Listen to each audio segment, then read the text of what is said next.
Azerbaycan'ın başkenti Bakü, Karabağ'ın köklü mirasını yaşatan bir kültür şölenine ev sahipliği yapıyor. Karabağ Kültür Haritası, her ilçenin kendi sesi festivali, tarihi içeri şehirde coşkulu konserler, yöresel lezzetler ve geleneksel el sanatları eşliğinde gerçekleştiriliyor. 14 haber ekibi de bu özel etkinliği takip etti. İşte o renkli görüntüler. Mədəni irsiyle tanış olabiləcəklər və burada olmaz. Azerbaycan'ın başkenti Bakü, tarihi ve kültürel bağları geleceğe taşıyan özel bir etkinliğe ev sahipliği yapıyor. Karabağ Kültür Haritası, her ilçenin kendi sesi adlı festival kapılarını ziyaretçilerine açtı. 29-30 Mayıs tarihlerinde düzenlenen etkinlik, Azerbaycan Kültür Bakanlığı'nın maddi desteği, İçerişehir Devlet Tarih Mimarlık Koruma İdaresi ve Sosyal Bilinçlendirme Birliği'nin ortak organizasyonuyla gerçekleştiriliyor. Açılış törenine katılan milletvekilleri ve devlet temsilcileri yaptıkları konuşmalarda birlik ve beraberlik mesajları verdi.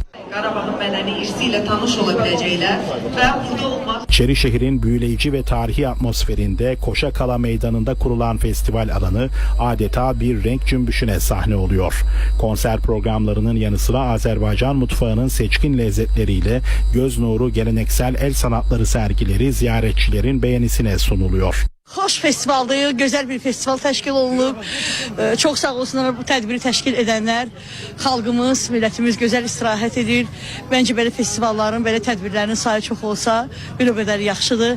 Tədbirlə bağlı yığışmışıq və belə tədbirlərimizdə bizdə həmişə sərgilər keçirilir. Qarabağ atları pamoymu sərgisidir, amma çox gözəl keçir və əl işlərinin biz burada təqdim edirik gələn turistlərə, insanlara.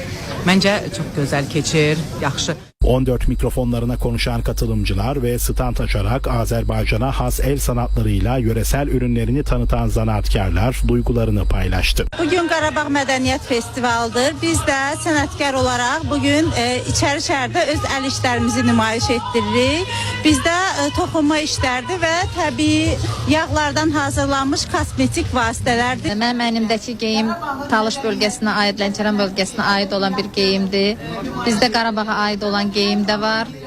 Xalçalı parçadan çox müxtəlif əşyalar, araqçınlar, papaqlar, suvenirlər, əl işlərimizdən iştirak edirik. Özgürlüğüne kavuşmasının ardından adeta yeniden doğan Karabağ'da düzenlenen bu etkinlikler hem Azerbaycan halkının hem de bölgeye farklı ülkelerden gelen turistlerin ilgisini çekiyor.